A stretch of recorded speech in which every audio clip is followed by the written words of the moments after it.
Hello there. Today I want to talk about toxic self-love called overprotection of their daughters.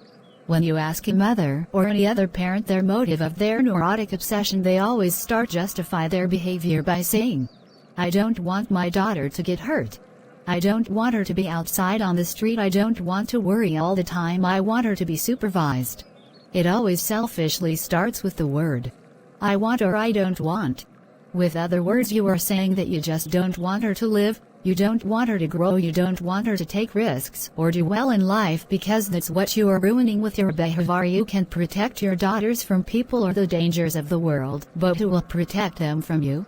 You are the one who robs her from a happy childhood and future, because when you ruin a woman's childhood, you are ruining her future and ability to be self-sufficient as well. Why aren't you worried about the depression you inflict on her with your behavior? Or deny her wonderful memories of growing up? She will never know what it's like to be a kid because of you. You only live once, and what if she becomes sick and doesn't have long to live? Then those years where she was healthy and could do stuff carefree has been robbed away from her because she had to deal with another sickness, and that is your incompetence as a parent.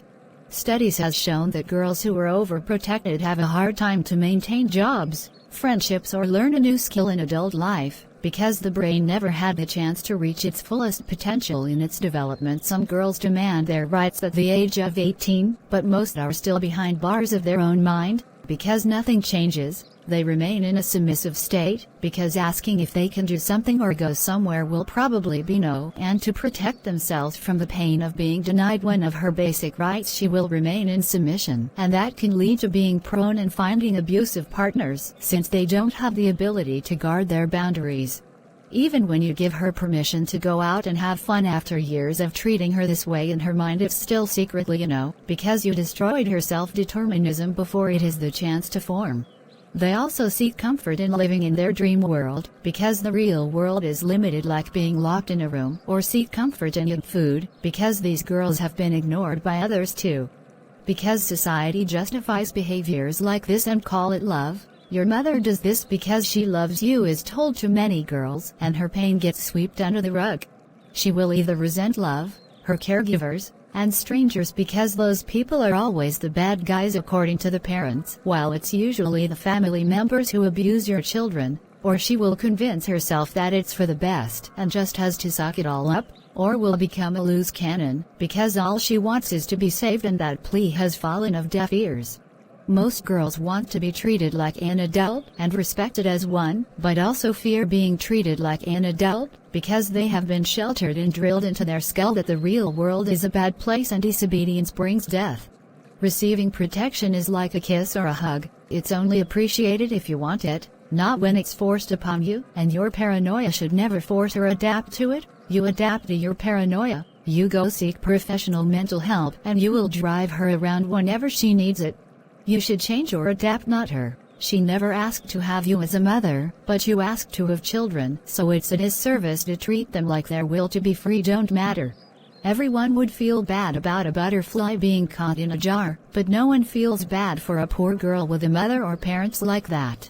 So with other words, you value an insect's birthright to be free a lot more than a human being, because when it's done to a butterfly it's called capture, but when it's done to a daughter it's called responsible parenting or being cherished. Disobedience can bring trouble in your life, but there is a difference between disobeying your parents who are telling you not to surf when a hurricane is coming and disobeying overprotective idiots who are only ranting from their paranoid perspective. Telling your daughter to avoid surfing during the hurricane season is called common sense, but telling your daughter not to do something because what if there is a man with a gun and he will drag you into the bushes is retarded.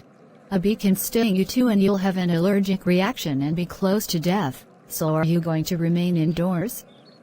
No, because it makes no sense. The road claims more victims than any other maniac, so are you going to avoid crossing the street? No. It's very convenient to have your daughter at home so you don't have to get off your ass, but you feel obligated to let your dog out at least 2 times a day for his needs. Isn't your daughter's will to be free more important than your favorite puppy?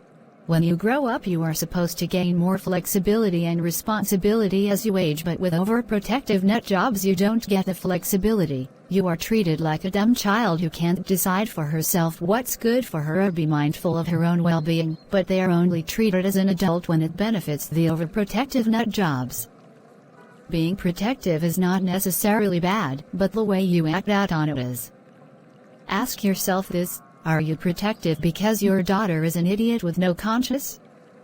Or are you just shushing the paranoid thoughts in your head to make you feel better? That's why overprotection is not love, it's toxic self-love, because you only do what you think is best for your worries, not what you are destroying and unfairly take from your daughters. Hopefully in the future overprotection will be in the category of child abuse and mental abuse, because so far it's glorified neglect. Even a deadbeat is a better parent, because deadbeats do nothing for their children, but also do nothing to get in the way of having a free life.